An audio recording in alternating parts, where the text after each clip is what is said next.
आप सभी सुनने वालों को मेरा प्रणाम। आज हम बात करेंगे कि कौन से देवता को कौन सी बाती लगाई जाती है, किनको गोल बाती लगती है, किनको लंबी बत्ती लगती है। साथ ही साथ हम आपको बताएंगे कि घर में कौन से दिए जलाने चाहिए, कितने प्रकार के दिए होते हैं और उनका क्या महत्व होता है। आज का टॉपिक बहुत ही इंटरेस्टिंग है और आपको बहुत कुछ जानने को मिलेगा। आप हमारे साथ जुड़े रहिए।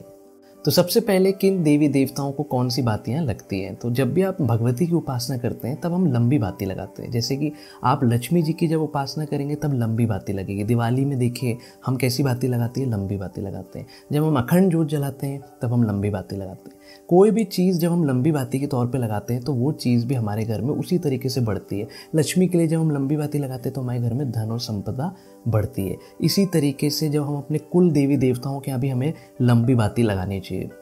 जब भी कुल देवी देवताओं का दीपक जले तो हमेशा हमारे यहाँ पे लंबी बातियाँ लगाई जाती हैं ताकि हमारा कुल भी बहुत तेज़ी से आगे बढ़े। अब हम ब्रह्मा जी, इंद्र देवता और देवता, इनकी जब भी आराधना करेंगे हमें गोल बाती लगानी चाहिए। आप किसी भी राम जी के मंदिर में जाइए, कृष्ण जी के मंदिर में जाइए, हनुमान जी के मंदिर में जाइए, यहाँ हमेशा गोल बातियाँ लगती हैं। गोल बाती जो है वो हमें स्थिरता देती है। हम जो भी पूजा आराधना कर रहे हैं हमारे मन में उनके प्रति स्थिरता जागृत होती है। गोल बाती हमें इन देवताओं में लगानी चाहिए। साथ ही साथ पीपल में हमेशा गोल बाती का दीपक जलाना चाहिए। बरगद का अगर कोई झाड़ होगा वहाँ पे हमें गोल बाती लगानी चाहिए। आंवले के झाड़ में हमेशा हमारी लंबी बाती लगती है। इस बात का विशेष रूप से ध्यान रखिएगा। अब हम बात करते हैं घर में जलने वाले दीपक की, जो आप दिया लगाते हैं भगवान के सामने, जिनसे हम आरती उतारते हैं, इसकी बात करते हैं। इसके जो महत्व है इसको आप ऐसे समझ लीजिए कि अगर किसी बच्चे को बहुत ज़्यादा बुखार हो रहा है और बार बार उसको बुखार आता रहता है तो पहले के लोग ये क्रिया करते थे। आप जिस भी दीपक से भगवान को दिया जलाते हैं उस दिए की में जो बाती है उसको अलग कर दीजिए और उस दिए को ले जाके नहाने वाली बाल्टी में आप डाल दीजिए और उसमें पानी भर के रख दीजिए। थोड़ी देर उसे छोड़ दीजिए। आधे घंटे के बाद उसी पानी से अगर हम उस बच्चे को नहला देते हैं, उसका स्नान करा देते हैं, तो किसी भी प्रकार का बुखार होगा वो ठीक हो जाएगा। इतना महत्व रखता है जो आप दिया भगवान को जलाते हैं। तो सबसे पहला दिया होता है पणती दिया। पणती दिया आपको पीतल में भी मिलता है और मिट्टी में मिलता है। पणती दिया जो माना जाता है वो कौन सा दीपक होता है जिसमें चोंच सामने की तरफ होती है। आप देखिएगा जिस दीपक में सामने की तरफ एक चोंच जैसी बनी होती है वो कहलाता है पणती दिया। जब आप इसको भगवान के सामने जलाएंगे तो इस बात का ध्यान रखिएगा कि जो इसकी लौ है वो अगर भगवान की तरफ नहीं होना चाहिए, क्योंकि उसकी तपन उनको लगती है। इसकी लौ आप जब भी पूजा करें इसको आप हमेशा अपनी तरफ रखें ताकि किसी प्रकार की कोई भी हमें रोग या कोई चीज़ हो तो वो इससे दूर होती है। पणती दिया जलाने का यही नियम है।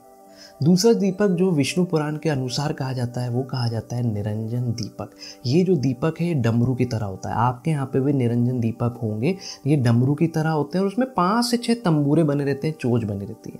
अब आप इसको कैसे भगवान के सामने हमें से अर्पित करना है, तो इसको पहले तो निरंजन दीपक हमेशा शुद्ध घी का ही जलाना चाहिए। भगवान के सामने जब आप इसको रखते हैं तो ये भगवान के राइट हैंड तरफ में रखा जाता है। जब ये भगवान के राइट होगा तो आपके लेफ्ट हैंड होगा। मतलब जब आप पूजा करने बैठेंगे तो आपको अपने उल्टे हाथ की तरफ में निरंजन दीपक जलाना है। तीसरा जो दीपक है वो माना जाता है बटी निरंजन दीपक। बटी निरंजन दीपक होता है जो एकदम डमरू की तरह तो होता है और ऊपर और नीचे दोनों तरफ से गोल होता है। इसमें कोई भी तंबूरे नहीं बने होते। अधिकतर घरों में ऐसे ही दीपक माने जाते हैं।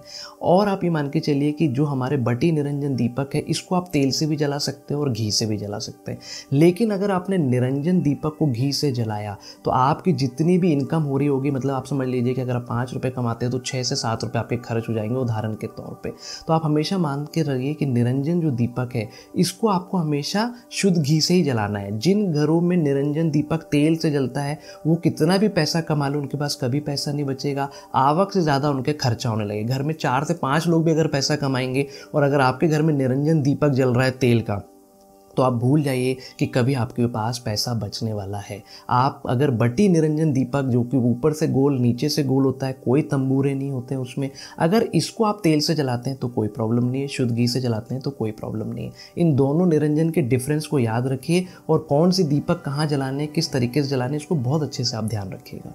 चौथा दीपक होता है कुबेर निरंजन दीपक। ये वो दीपक है जो अधिकतर हम मंदिरों में देखते हैं और काफ़ी कम लोगों के घरों में ये दीपक होता है। ये कैसा होता है, इसमें हाथ में पकड़ने का स्टैंड होता है और सामने जो दीपक होता है इसमें एक चोंच बनी होती है, तंबूरा बना होता है। इसे हम बोलते हैं कुबेर निरंजन दीपक। पर इस दीपक से जब भी हम आरती करते हैं, इस दीपक को हम जब भी प्रज्वलित करते हैं तो अपने मंदिर में देखा होगा उसमें थोड़े चावल डाल देते हैं या काली तिल डाल देते हैं। कुछ भी नहीं होगा तो एक सिक्का डाल देंगे। पर जब भी कुबेर निरंजन जिन किसी के घर में भी होता है या जब भी आप इसकी पूजा करें, हमेशा ध्यान रखिए इसमें हमें कुछ ना कुछ अर्पित करना है।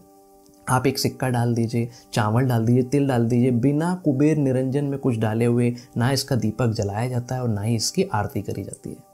सबसे अच्छे और सर्वश्रेष्ठ दीपक जो माने जाते हैं वो माने जाते हैं मिट्टी के गोल दीपक होते हैं, जो मिट्टी के हम जो प्रायः घरों में और पूजाओं में इस्तेमाल करते हैं, सबसे अच्छे माने जाते हैं। कैसे भी जलाइए, शुद्ध घी का, तेल का, किसी भी मंदिर में जलाइए, ये हर तरीके से कल्याणकारी है और चारों दिशाओं से हमें ये यश और कीर्ति प्रदान करता है। इसके बाद हम बात करते हैं आटे के दिए की, कि अगर आप आटे का दिया बनाते हैं तो आटे के दिए का हमें कैसे पूजन करता है। ये जो होता है ये चौतरा पूजा करने के लिए होता है। जैसे आप किसी घाट जाते हैं, नर्मदा जी के, गंगा जी के किनारे, आपने देखा होगा वहाँ लोग आटे के दिए लगाते हैं। तो आटे के दिए जब भी आप बनाएं, इसका हमेशा ध्यान रखिएगा कि इसमें किसी प्रकार की चोंच नहीं बनाना है। अगर आपने इसमें किसी प्रकार का तंबूरा या चोंच बना दी और उसके बाद इसको आपने प्रज्वलित किया, तो आप ये मान के रखिए कि ये जो दीपक है, ये जो बलि करने वाले देवता होते हैं उनको ये भाग चला जाता है और इसका पुण्य आपको नहीं मिलता। तो जब भी आटे वाला दीपक आप जलाएंगे, चौतरा में जलाएंगे, तो 4 दीपक लगा के उसकी एक एक बाती एक एक दिशा में लगा देंगे जब हम इसको घाट में प्रज्वलित करते हैं। इस तरीके से आटे के दीपक को आपको प्रज्वलित करना है।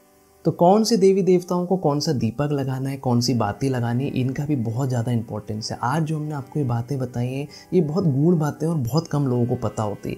कई बार हम वास्तु करते हैं, कुंडली के आधार पर दशाओं को देखते हैं, सारा कुछ करने के बाद जब हमें कुछ समझ नहीं आता कि इनके यहाँ क्यों बरकत नहीं हो रही, क्यों तकलीफ है, तो समझ में आता है कि कहीं ना कहीं आपके घर में निरंजन दीपक जल रहा है। ये निरंजन दीपक इतना काम करता है कि अगर आपने इसको तेल से जला लिया तो आप भूल जाइए कभी आपके घर में पैसा बचने वाला है या बरकत होने वाली है।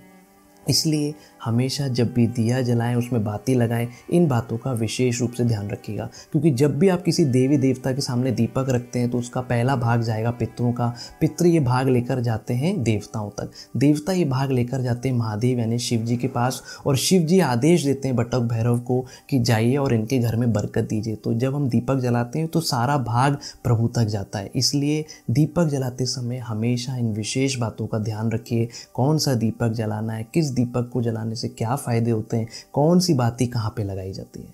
अगर आपको हमारा ये वीडियो पसंद आया तो शिव जी में और शिवलिंग में कहाँ गणेश जी, कार्तिकेय जी विराजमान होते हैं, इससे पिछले वाले वीडियो में भी हमने ये सारी चीज़ें बताई हैं, आप वो वीडियो देख सकते हैं। आपको स्वतंत्रता दिवस यानी कि इंडिपेंडेंस डे की बहुत सारी बधाइयाँ। हमेशा ध्यान रखिए कि सबसे पहले देश है, देश से बड़ा ना पहले कुछ था और ना ही कभी कुछ होगा। हमें ऐसे काम करने कि हमारे देश का नाम रोशन हो। आप हमारे साथ जुड़े रहिए, मैं काम की बातें लाता रहूँगा। तब तक के लिए नमस्कार।